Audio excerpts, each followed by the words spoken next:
Hello everyone, and welcome to the first installment of Sound Sidetrack. In today's episode, we'll be taking a look at a song called A Life of Illusion by Joe Walsh. So without further ado, let's get into it.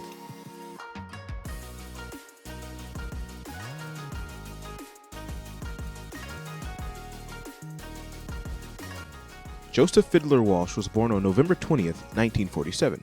He became a famous American musician and songwriter around the 60s and was involved in well-known bands such as James Gang, Eagles, and Ringo Starr and his all-star band.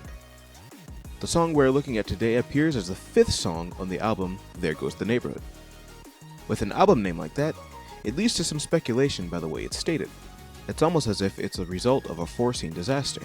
After all, the album cover features Joe Walsh in a tank in a pile of rubble. Or perhaps in a more philosophical way, with the neighborhood representing society and everything takes on a different meaning. Of course, I have no idea, but it's fun to speculate. I believe the song can be divided into three parts for further analysis: the proposition, the evaluation, and the conclusion. Obviously, I can't play the song, but we can take a look at the lyrics, and the first verse states as follows. Sometimes I can't help the feeling that I'm living a life of illusion, and oh, why can't we let it be and see through the hole in this wall of confusion? I just can't help the feeling I'm living a life of illusion. The song starts with some simple statements that I'm sure we can all relate to. There are many theories about the meaning of life. Is it all a simulation? Are our brains in a jar with the illusion of reality? Or is this a dream? To name a few. I believe none of that to be true, but with how bizarre things are, it really can keep you thinking about the nature of life.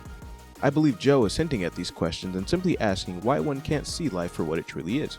Why bad things happen to good people and other tragedies and despair tend to be so prevalent in our lives. The second verse states as follows. Pow, right between the eyes. Oh, how nature loves her little surprises. Wow, it all seems so logical now.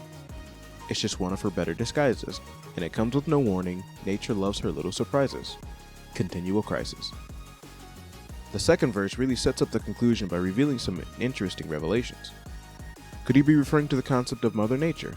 After all, he does say she, and perhaps the surprises refer to weather and natural disasters that harm so many people. With our current technologies, we can somewhat foresee disasters, but that only mitigates the damage. Or perhaps he was referring to the entropic and chaotic nature of life and the ups and downs that we all experience. Perhaps he speaks to the circumstances we are born into and how that shapes the trajectory of our lives. It's quite tragic. All of this is encompassed and disguised in the very nature of the phrase, oh, nature loves her little surprises.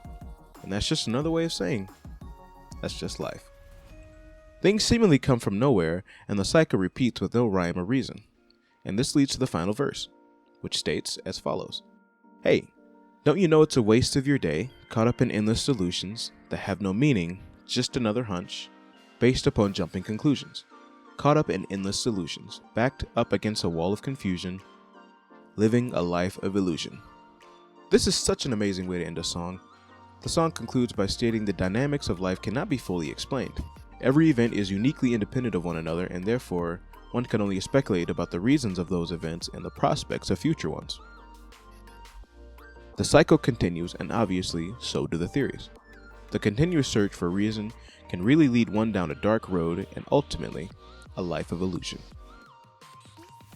Alrighty, and that brings us to the ending of this video. I'd like to thank you for taking the time out to watch this video. I'd ask that you leave a like and subscribe, if you feel like it. And stay tuned for more stuff, like more episodes of Sound Sidetrack. Guess it could be qualified as some commentary stuff. And yes, speed drawings. I almost forgot. Yeah, because I don't know. I like to draw, and perhaps I could make some entertaining stuff here. All right, perfect. With that said, I bid ye farewell.